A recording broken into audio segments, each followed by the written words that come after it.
కాపునాడు. సామాజిక న్యాయం కోసం సామాన్యుని స్వరం మీ కాపునాడు. కాపునాడు సమాచార లేఖ letter number 159. Boss is always right.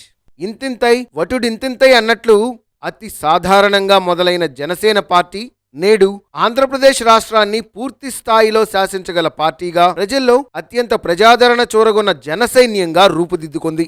ఇది రాత్రికి రాత్రే జరగలేదన్నది ఎవ్వరూ కాదనలేని వాస్తవం. 10 ఏళ్ల అకుంఠిత దీక్ష, అనుకున్నది సాధించాలన్న పవన్ కళ్యాణ్ దక్షత వెరసి జనసేన పార్టీని ప్రజల ఎదుట మహాశిఖరంగా నిల్చోబెట్టాయి. అంతేకాదు, వైఎస్ఆర్ కాంగ్రెస్ ప్రభుత్వ వ్యతిరేక ఓటును చీలనివ్వనన్న పవన్ కళ్యాణ్ మాటల్ని ఎప్పటికప్పుడు వక్రీకరించి ప్రజల్లో గందరగోళం సృష్టించిన వైసీపీ సునకానందాల్ని చెదరగొట్టి బెదిరిపోయేలా అదిరిపోయే క్లారిటీ ఇచ్చిన పవన్ కళ్యాణ్ నేడు వారికి ఒక సింహస్వప్నంలా కనిపిస్తున్నాడు. 2019 ఎన్నికల్లో కొత్త తరం రాజకీయాలకు తెరలేపిన పవన్ కళ్యాణ్ డబ్బులు వెదజల్లని వినూత్న రాజకీయాలకు నాంది పలికి సుమారు 6% సొంత ఓటు బ్యాంకును సంపాదించుకున్నాడు. ఆ పరంపరను కొనసాగిస్తూ 2024లో జరగబోయే ఎన్నికలకు జనసేనాని పూర్తి స్థాయిలో కేంద్ర బిందువుగా మారాడు. ఈ మధ్య కాలంలో జరిగిన జాతీయ స్థాయి సర్వే నివేదికలను బట్టి పవన్ తన ఓటు బ్యాంకును 6% నుండి 14% పెంచుకొని తన మార్కు రాజకీయాలతో ఆంధ్రప్రదేశ్ రాజకీయ వ్యవస్థలో పెను మార్పులను నమోదు చేయనున్నాడు.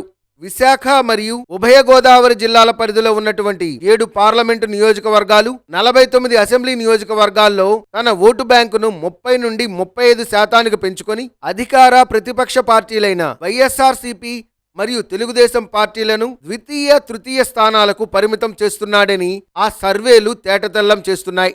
అదేవిధంగా ఆంధ్రప్రదేశ్ రాజకీయాలకు ఎంతో కీలకమైన గుంటూరు, కృష్ణా జిల్లాల పరిధిలోని 5 పార్లమెంటు, 35 అసెంబ్లీ నియోజకవర్గాల్లో తన ఓటు బ్యాంకును 20% పెంచుకొని అధికార ప్రతిపక్ష పార్టీలకు కొరకరాని కొయ్యలాగా తయారయ్యి ఏ పార్టీ గెలుపునైనా నిర్దేశించగలిగే స్థాయిలో జనసేన పార్టీని నిలబెట్టాడు పవన్ కళ్యాణ్. రెడ్డి సామాజిక వర్గ రాజకీయ ప్రాబల్యం కలిగిన ప్రాంతమైన రాయలసీమలోను మరియు నెల్లూరు, ఒంగోలు జిల్లాల్లోని 10 పార్లమెంటు స్థానాల్లోనూ 70 అసెంబ్లీ నియోజకవర్గాల్లో తెలుగుదేశం పార్టీ గెలుపును సంపూర్ణంగా నిర్దేశించే స్థాయిలో జనసేన తన ఓటు బ్యాంకును 5% పెంచుకోగలిగింది. ఈ 70 అసెంబ్లీ నియోజకవర్గాల్లో జనసేన పార్టీ యొక్క సహకారం తీసుకొని రెడ్లకి ప్రధాన వైరివర్గంగా ఉన్నటువంటి బలిజలకు కనీసం 20 నుండి 25 సీట్లను కేటాయించినట్లయితే మొత్తం రాయలసీమలో 35 నుండి 40 సీట్లను కైవసం చేసుకోవచ్చు. ఈ విధంగా వైఎస్ఆర్ కాంగ్రెస్ ఆశలకు గండి కొట్టడానికి అవకాశం ఉంది. ప్రస్తుత రాయలసీమ రాజకీయంలో జగన్మోహన్ రెడ్డి దౌర్జన్య రాజకీయాలకు గాని, అధికారంతో చేసే అరాచకాలను గాని గండి కొట్టగలిగితే మళ్లీ రాజ్యాధికారం అన్నది జగన్మోహన్ రెడ్డికి ఒక కలగానే మిగిలిపోతుంది.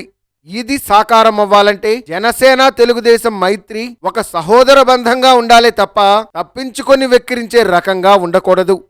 ఇక రాయలసీమలో బలిజలు పూర్తి స్థాయిలో శాసించగల రాజంపేట పార్లమెంటు స్థానంపై వైఎస్ఆర్ కాంగ్రెస్ దాదాపు చేతులెత్తేసింది. అదేవిధంగా ఉత్తరాంధ్రలో 70% పైగా బీసీలు ఉన్నటువంటి విజయనగరం, శ్రీకాకుళం జిల్లాల్లోని అన్ని నియోజకవర్గాల్లో 3 పార్టీలు కూడా నువ్వా నేనా అన్నట్లు పోటీ పడుతున్నాయి. ఈలోపు అధికార పార్టీ నుండి కొంతమంది ఆయారాంలు బయటికి వచ్చే సూచనలు స్పష్టంగా కనిపిస్తున్నాయి.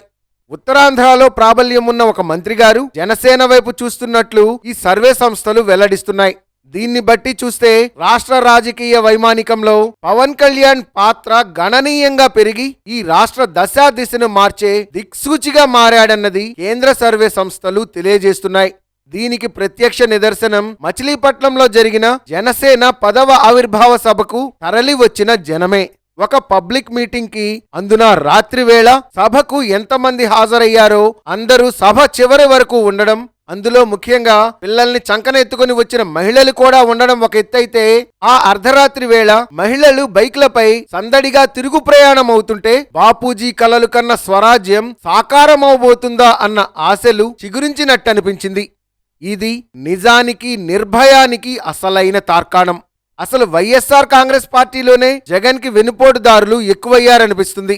ఎందుకంటే ప్రతి చిన్న విషయానికి వైఎస్ఆర్సీపీలోని మంత్రులు పనిగట్టుకొని పవన్ కళ్యాణ్ ని టార్గెట్ చేయడం వల్ల గతంలో జనసేనానిని, అతని విధానాలను శంకించిన, వ్యతిరేకించిన వర్గాలన్నింటినీ పవన్ కళ్యాణ్ కు దగ్గర చేసినట్టయింది. ఇది ఒక రకంగా జగన్ ని వెన్నుపోటు పొడిచేందుకు జరిగిన కుట్రేమోనన్న అనుమానాలు తాడేపల్లి ప్యాలెస్ లో ఇప్పటికే వినిపిస్తున్నాయి. అయితే ఇప్పుడనుకొని ఏం లాభం? ఇది జగన్మోహన్ రెడ్డి తెలుసుకునేప్పటికీ వైసీపీకి జరగాల్సిన అనర్థం కాస్త జరిగిపోయింది. జగన్ నిజంగా వ్యూహకర్త అయ్యుంటే ఈ రాష్ట్రంలో అత్యధిక జనాభా కలిగిన కాపు సామాజిక వర్గాల్ని పక్కన పెట్టుకుని పవన్ కళ్యాణ్ తో సఖ్యత నెరిపి ఉంటే ఈనాడు ఆంధ్ర రాష్ట్రంలో రాజకీయం మరో రకంగా ఉండి ఉండేది. ఈ ఒక్క తప్పుతో జగన్ స్వీయ రాజకీయ ఆత్మహత్యకి పాల్పడమే కాకుండా రాష్ట్రంలో ఉసురు కోల్పోతున్న టీడీపీకి ఊపిరిలందించినట్టయింది. ప్రస్తుత రాజకీయ పరిణామాల్ని గమనిస్తే రాష్ట్రంలో జగన్ తర్వాత మరొక రెడ్డి ముఖ్యమంత్రి కాగలడా? ఆ స్థాయికి దిగజార్చాడన్నది వాస్తవం. ఇన్నాళ్లు పవన్ కళ్యాణ్ ని ఆవేశపరుడిగా దుందుడుకుతనంతో పరుషంగా మాట్లాడే వ్యక్తిగా చూసిన వాళ్లే నేడు ఒక ఆలోచనాపరుడిగా వ్యూహకర్తలకే వ్యూహకర్తగా మంచి టైమింగ్ ఉన్న రాజకీయ నాయకుడిగా కొనియాడుతున్నారు. ఇన్నాళ్లు దేనికోసమైతే మనందరం ఎదురు చూశామో ఆ రాజ్యాధికారం మన జన్మ హక్కుగా మారింది. ఈ సందర్భంగా ఒక ఉదాహరణ చెప్పుకుందాం. 1972లో అంటే దేవరాజ్ అర్సు కర్ణాటక ముఖ్యమంత్రి కాకముందు ఒక ఎన్నికల సభలో పాల్గొని ఆ సమావేశంలో పాల్గొన్న సూటుబూటు మేధావులను ఉద్దేశించి మాట్లాడుతూ, మీరు వద్దు, మీ ఓట్లు మాకొద్దు, నాకు కావాల్సింది రైతు కూలీలు, వీరి ఓట్లే నాకు కావాలని ఒక సంచలన ప్రకటన చేశాడు. దాంతో కర్ణాటక రాష్ట్రంలో దేవరాజ్ అర్సు ముఖ్యమంత్రిగా ప్రమాణ స్వీకారం చేశారు. అలాగే ఆంధ్రప్రదేశ్ రాజకీయాల్లో ఇప్పటిదాకా అధికారం చేపట్టిన రెడ్లు కమ్మలు ఆ అధికారంతో ఆస్తులు కూడగట్టి సామాజిక హోదా పెంచుకొని రాజకీయాల్ని కొనేందుకు సైతం తెగించారు. ప్రస్తుతం జనసేనాని ఆ వర్గాలకు వ్యతిరేకంగా నిలబడి నేను మీ వెంట ఉంటాను, మీరు నా వెంట ఉండండి అన్న పిలుపుకి ఒక్కసారిగా కమ్మారెడ్డి సామాజిక వర్గాలు ఉలిక్కిపడ్డాయి. ఆ మాటలకి కట్టుబడి ఉంటే కాపు, ఎస్సీ, ఎస్టీ, బీసీ మైనారిటీలందరూ ఆ వర్గాలకు వ్యతిరేకంగా మీతో పయనించడానికి సిద్ధంగా ఉన్నారని ఒక ప్రముఖ బలిజకుల న్యాయవాది పేర్కొన్నారు.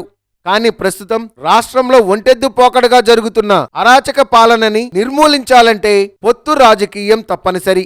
అది గుర్తెరిగి కాపు, బలిజ, తెలగ, ఒంటరి, మున్నూరు కాపు, తూర్పు కాపులు, వాటి ఉపకులాలు, ఎస్సీ, ఎస్టీ, వెనుకబడిన తరగతులు, ముస్లిం మైనారిటీలు మరియు పవన్ ని అభిమానించే, పవన్ రాజకీయ దక్షత పట్ల నమ్మకమున్న అందరూ పవన్ ఎటు మొగ్గు చూపితే అటు ముందుకు సాగాలని కాపునాడు విజ్ఞప్తి చేస్తోంది. Boss is always right, boss feeling is ruling. అభినందనలతో గాళ్ల సుబ్రహ్మణ్యం, కాపునాడు జాతీయ అధ్యక్షులు. Please subscribe our channel.